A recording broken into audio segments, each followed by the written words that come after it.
Justinian!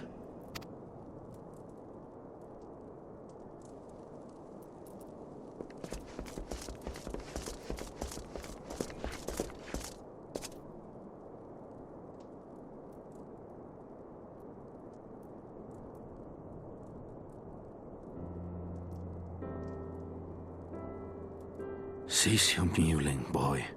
It grates my ears.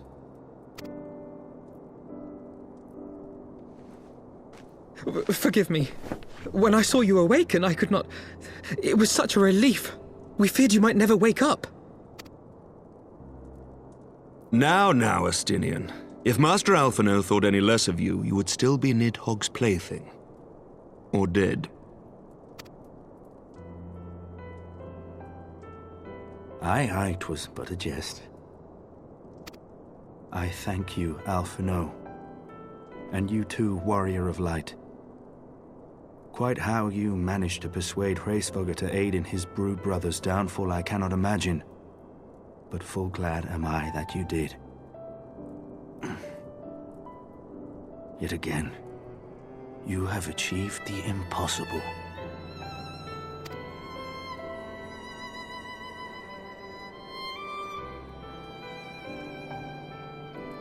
I, for my part, owe you an apology. When last we met, I did willingly loose an arrow at your heart. Can you forgive me? There is naught to forgive, Hameric. You but acted in defense of Ishgard as is your duty. Were you any less single-minded about it, I would not follow you into battle, nor trust you at my back. Besides, I had come to the selfsame conclusion, that I would have to perish for Nidhogg to be stopped. So let us dispense with the hand-wringing. I have heard enough mewling for one day. Oh!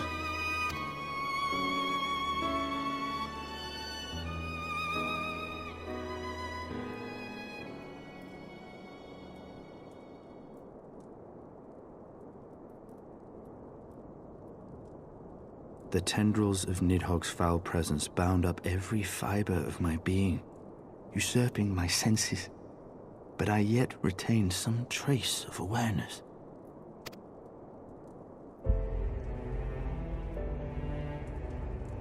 The worm's mind was as a vast and tumultuous sea. Endlessly its black waters churned, his grief and despair at Ratatoska's murder never calming, never receding. Driven by this surging current came wave upon wave of unrelenting rancor. It was the very image of my own heart. There I saw the dark reflection of the hatred I felt after Nidhogg slew my family, when no path remained save vengeance against dragonkind.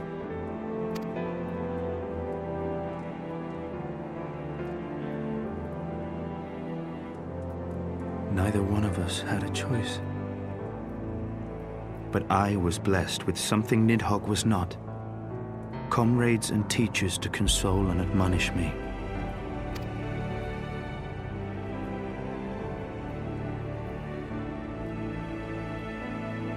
Had I not had them to gainsay my obsession, it would surely have consumed me as Nidhogg's did him, and we would have been in all respects alike.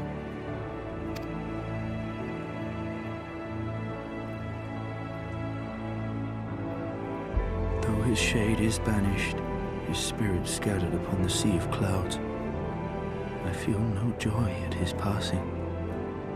Where once I craved vengeance, I now crave rest.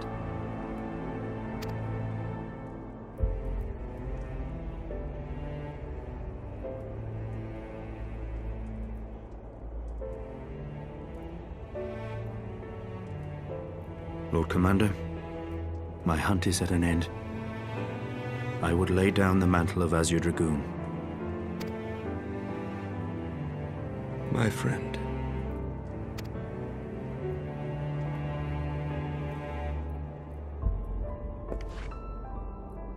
He has tired himself with too many words. I doubt not that he will make a full recovery, but he must be allowed some few days of quiet.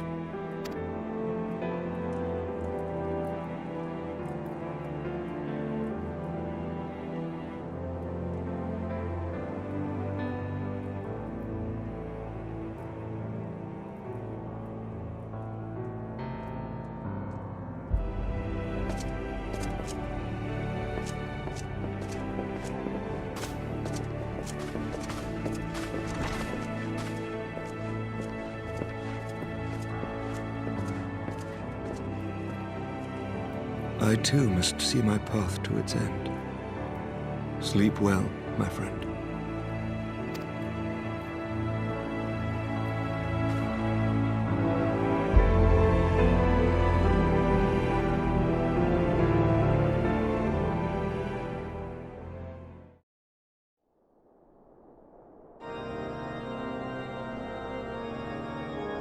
Following the battle with Nidhogg on the Steps of Faith, Sir Emeric called an assembly that he might make his final proclamation as acting head of state.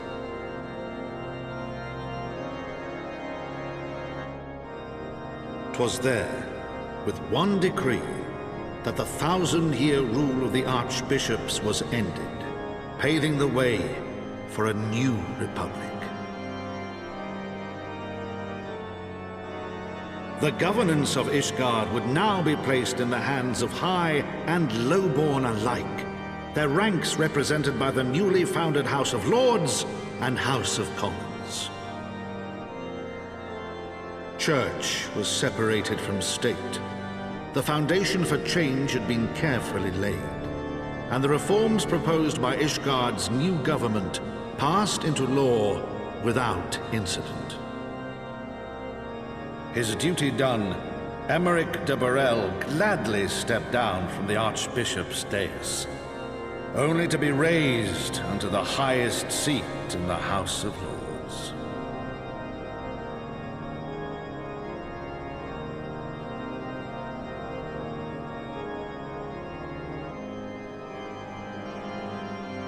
Though he strove at first to refuse this honor, the unexpectedly strident voice of the Count de Durandare left him little choice but to accept.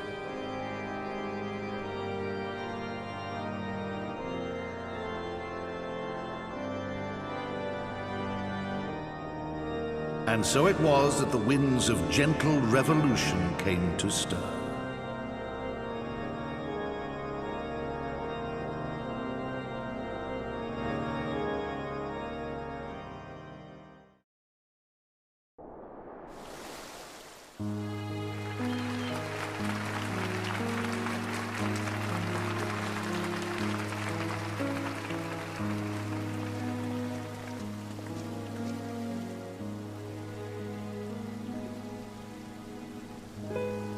Prominent among the many honored guests at Sir Emeric's investiture were the ambassadors of Dragonkind, a fitting symbol of Ishgard's newfound peace.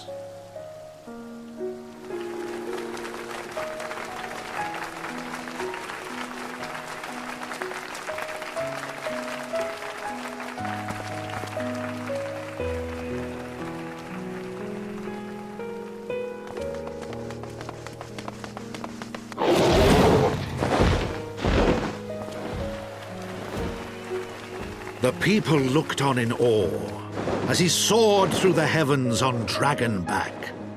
And by their cheers did they hail him an azure dragoon for a new age.